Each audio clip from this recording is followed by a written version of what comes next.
Section 1. You will hear a telephone conversation between a travel consultant and a customer. First, you have some time to look at questions 1 to 4.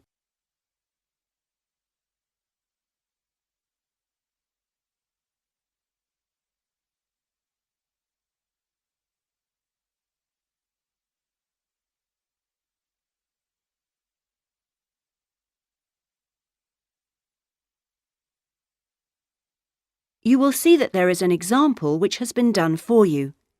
On this occasion only, the conversation relating to this will be played first. Good afternoon, Dreamtime Travel. How can I help you? Oh, hello. I'm interested in the holidays you offer along the coast near here. Yes, we operate several tours up the coast. Where in particular did you want to go? Well, I like the sound of the holiday that mentioned whales. Was it, whale watching? Oh, that's our whale watch experience. It's very popular and it's based in a lovely little town with nice beaches. The holiday is called Whale Watch Experience, so Whale Watch Experience has been written on the form. Now we shall begin.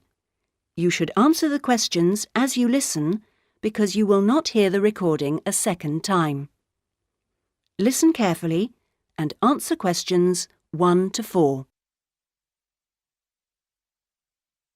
Good afternoon, Dreamtime Travel. How can I help you? Oh, hello. I'm interested in the holidays you offer along the coast near here. Yes, we operate several tours up the coast. Where in particular did you want to go? Well, I like the sound of the holiday that mentioned whales. Was it, whale watching? Oh, that's our whale watch experience. It's very popular and it's based in a lovely little town with nice beaches. Oh, right. And how long does it last? It's 2 days. That includes 4 hours travel time each way from here. Good. I don't want to be away any longer than that. So, is that by coach? Actually, it's by minibus. We like to keep those tours small and personal, so we don't take a whole coachload of people. In fact, we only take up to 15 people on this tour, although we do run it with just 12 or 13. Oh, right. So, do you run these tours often? Well, it depends on the time of year. Of course, in peak times, like the summer holidays, we do them every weekend, but at the moment, it's usually once a month at most. And when is the next one going? Let me see. There's one in 3 weeks' time, which is April the 18th, and then we don't have another one until June the 2nd. All right. And is April a good time to go? Pretty good, though the really good time is later in the year. I have to say, though, that the whale sighting is only one of the many things offered. Really? Yes, the hotel itself where you stay has great facilities. It's called the Palisades. The Paris what? No, it's actually the Palisades. Palllisades. It's right on the main beach there. Oh, I see. All of the rooms have nice views and the food is really good there too. Oh, right. Before you hear the rest of the conversation, you have some time to look at questions 5 to 10.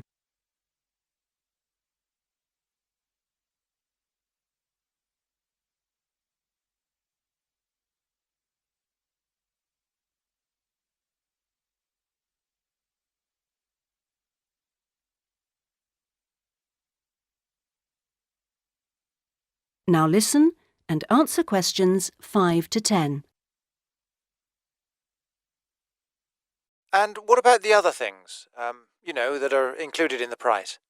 Oh, there are lots of things. If you don't want to do the whale watch cruise, your guide will take anyone who is interested either on a bushwalk through the national park near the hotel, and there's no extra charge for that, or on a fishing trip. That's an extra $12, I think. And there's also a reptile park in town. That costs more or less the same. No, I think I'd prefer whales to snakes. Yeah. And if you just want to relax, you're free to sit by the hotel pool or go down the beach. Oh, and they also have tennis courts at the hotel, but you have to pay for those by the hour. But there are table tennis tables downstairs, and they're part of the accommodation package. Just speak to your guide. Well, that sounds good. So how much is the basic tour price? At this time of year, it's usually around $300, but let me check. It's actually $280. And the next tour, are there any places on that one? How many people is it for? There are 2 of us. Yes, that should be fine. Can I just mention that we require all bookings to be made at least 14 days before you travel to avoid cancellations of tours? And if you cancel within 7 days of departure, you will have to pay 50% of your total booking. Okay. And you also need to pay a 20% deposit at the time of booking. Can I pay that by credit card? Yes, you can. All right, what I'll do is I'll talk to my partner and get back to you. Fine. So I'll make a provisional booking, shall I? 2 for the Whale Watch experience. Let me issue you with a customer reference number for when you call back. Do you have a pen? Yes. OK. It's 39745T. That's T for Tango. When you call back, ask to speak to the tour manager. That's me, Tracy. Fine, I will.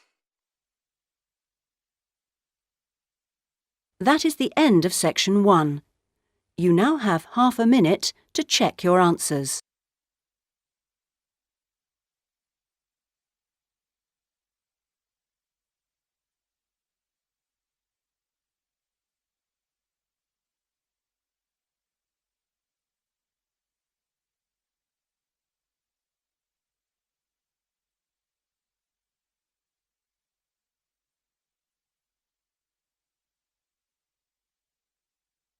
Now turn to section 2.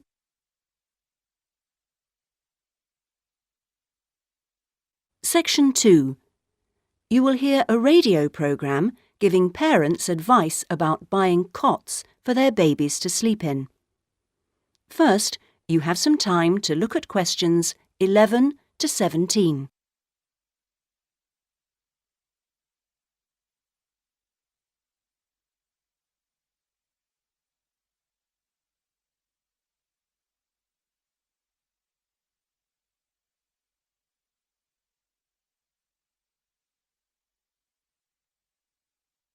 Now listen carefully and answer questions 11 to 17. Hello and welcome to today's Buyer Beware program, where we give you some tips on how to spend your money wisely. Now, in today's show, we're looking at beds for children and babies. Let's start by looking at baby cots. That's for children of up to 3 years old. We tested 3 different cots, all in the budget price range, and as usual, we will feature the good points, the problems, and our verdict. The first cot we looked at was by BabySafe, and it had several good points to recommend it. Our testers liked the fact that it had 4 wheels, so it was easy to move around. The only slight problems with this cot were that it had no brakes, but they didn't think that mattered too much. At first, they were a bit concerned about the side bar because they felt babies could trap their fingers in it. But our testers felt that this was unlikely to happen, so they've given this one a verdict of satisfactory. The next cot was by Choice Cots, and this time our testers were pleased to find a cot which is simple to put together, unlike others we looked at. On the minus side, our testers did not like the fact that the side of the cot did not drop down, making it difficult to pick up newborn babies. However, the real problem with this cot was the space between the bars. Our testers found they were too wide and a baby could easily trap his head. We felt this was a real safety hazard, and so we've labelled this one dangerous, I'm afraid. Before you hear the rest of the programme, you have some time to look at questions 18 to 20.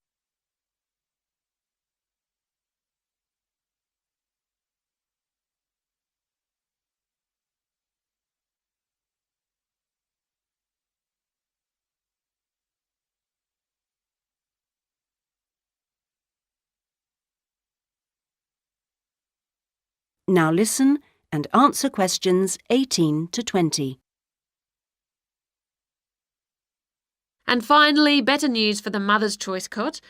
This cot was slightly different in that although the sidebar did not drop down, the base could be raised or lowered into two different positions, making it safe as well as convenient. The negatives for this one were quite minor. The only niggle everyone had was the fact that it has no wheels, and the only other problem anyone could find was that there were pictures, which were simply stuck on and so could easily become detached.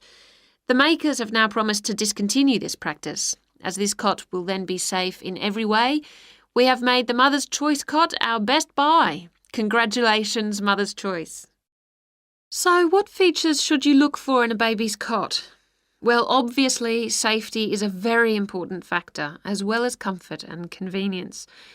We recommend that if you are buying a cot, do make sure that any metal present is not rusted or bent in any way.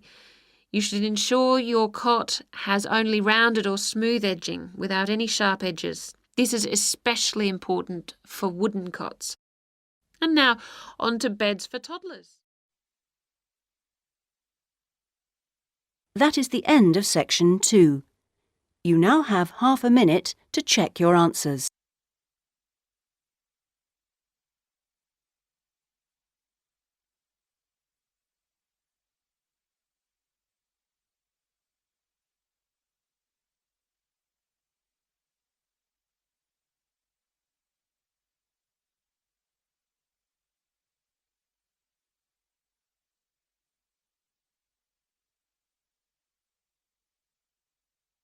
Now turn to section 3.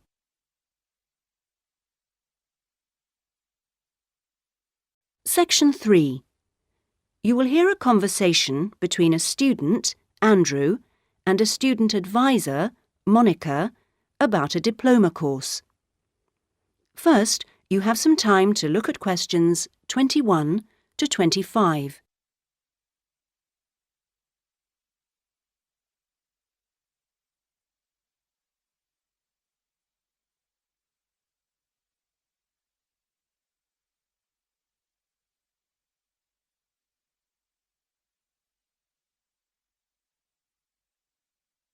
Now listen carefully and answer questions 21 to 25. Excuse me, I was told to come here for advice about management diploma courses.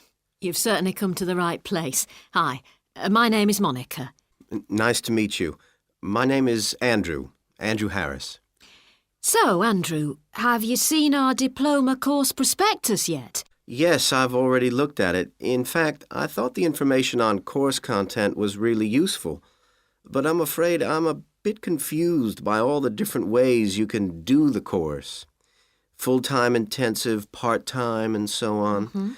Well, let's see if I can help. I think each course type has its advantages and disadvantages, so it really depends on you, your own study habits, and your financial circumstances, of course. Are you working at the moment? Yes, I've been working in the administration section of the local hospital for the last 3 years. And before that, I worked in the office of a computer engineering company for 2 years. So I've got about 5 years of relevant work experience. And what I'm hoping to focus on is personnel management. I see. And are you planning to leave your current job to study, or are you thinking about just taking a year off? I want to know what my options are, really. I don't want to quit my job or anything, and my employers are keen for me to get some more qualifications, but obviously it would be better if I could do a course without taking too much time away from work. Right. So you don't really want to do the full-time course, then? No, not really. It's also a question of finances. You see, my office have agreed to pay the cost of the course itself, but I would have to take unpaid leave if I want to study full-time, and well, I don't think I could afford to support myself with no salary for a whole year. OK. Well, you have two other possibilities. You could either do the part-time course, that would be over 2 years, and you wouldn't have to take any time off work, or you could do what we call a modular course. You could do that in 18 months if you wanted, or longer. It's quite flexible and it would be up to you. So what does the part-time course involve? For that, you would join an evening class and have a lecture twice a week. Then you'd have to attend a seminar or discussion workshop one weekend a month. What kind of coursework would I have to do? Well, it's a mixture. You'd be expected to write an essay each month, which counts towards your final assessment. You have a case study to do by the end of the course, which might involve doing a survey or something like that. And also you need to hand in a short report every 4 weeks. So that's quite a lot of work then, on top of working every day. It sounds like a lot of studying, and really tiring. Yeah, you certainly wouldn't have much free time. Before you hear the rest of the conversation, you have some time to look at questions 26 to 30.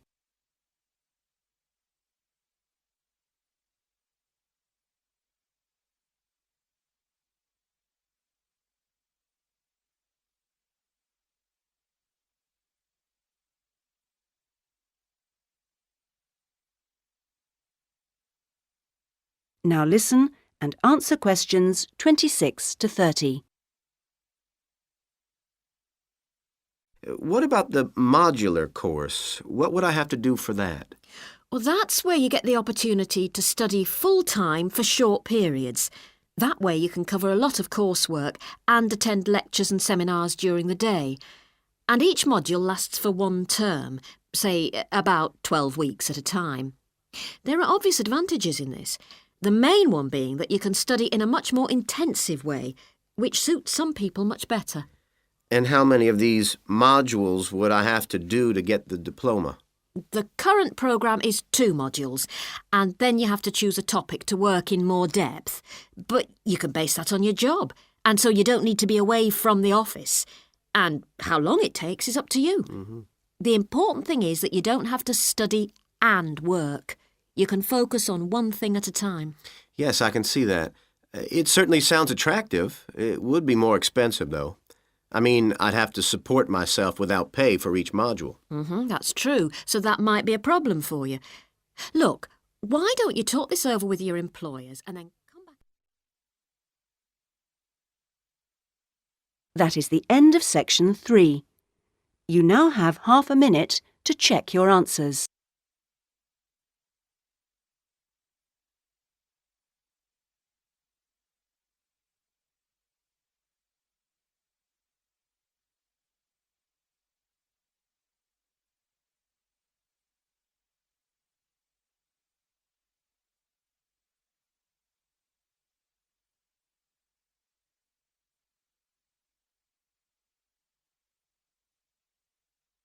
Now turn to section 4.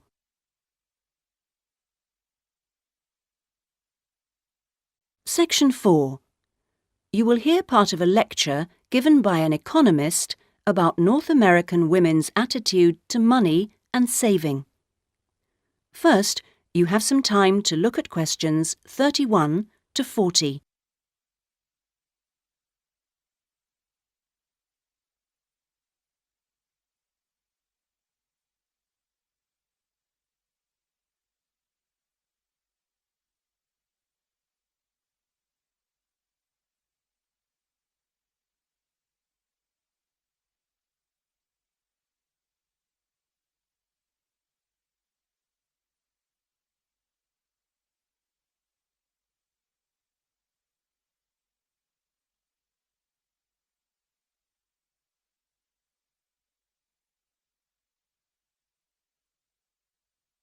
Now listen carefully and answer questions 31 to 40.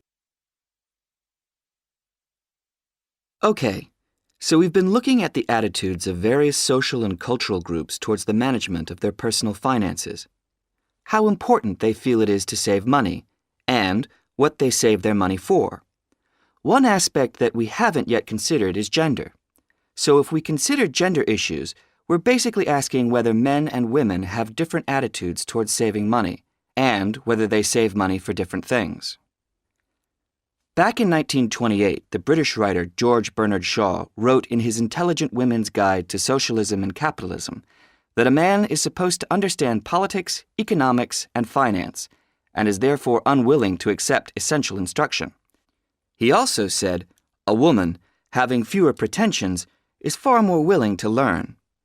Now, though these days people might question a lot of the assumptions contained in those statements, recent research does suggest that there are some quite fundamental differences between men and women in their attitudes to economic matters. Let's look at what men and women actually save for.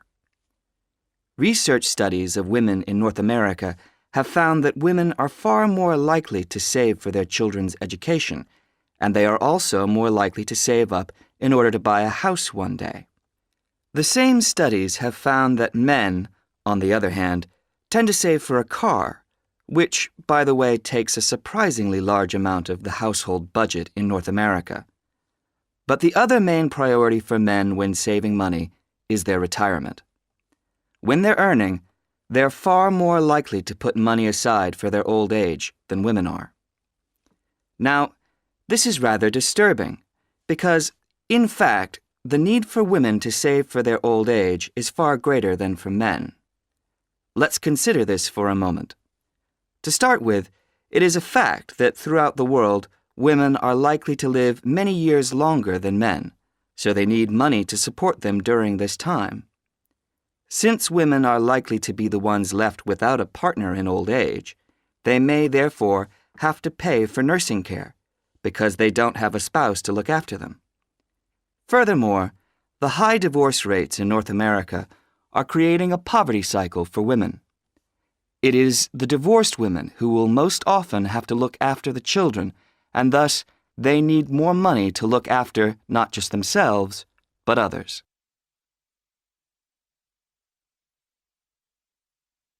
So what can be done about this situation?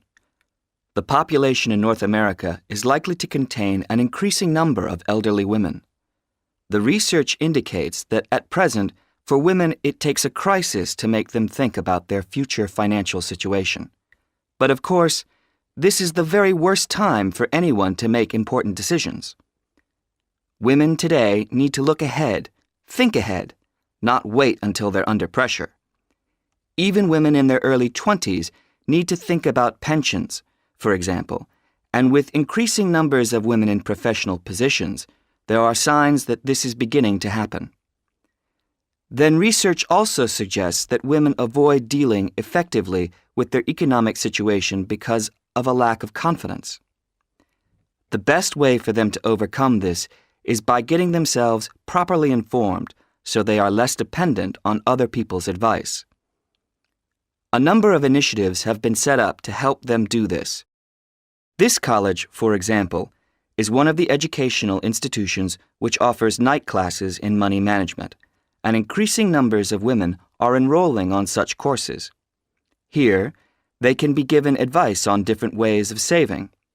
Many women are unwilling to invest in stocks and shares, for instance, but these can be extremely profitable. It is usually advised that at least 70% of a person's savings should be in low-risk investments. But for the rest, financial advisors often advise taking some well-informed risks. Initiatives such as this can give women the economic skills and knowledge they need for a comfortable, independent retirement. The increasing proportion of elderly women in the population is likely to have other economic consequences. That is the end of section 4. You now have half a minute to check your answers.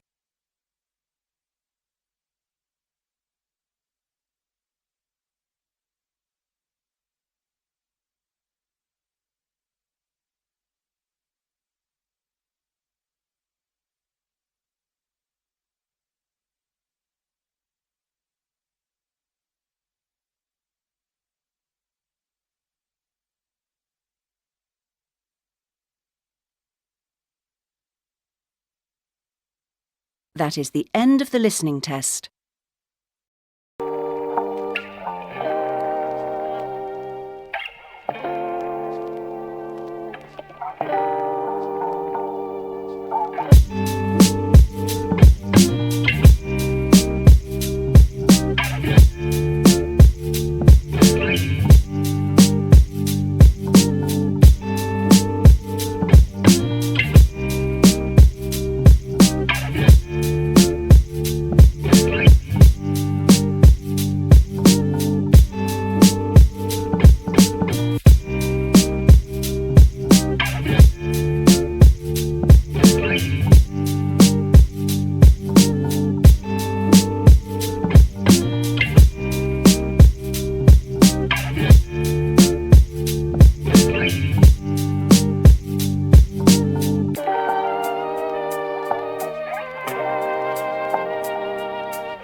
Bye.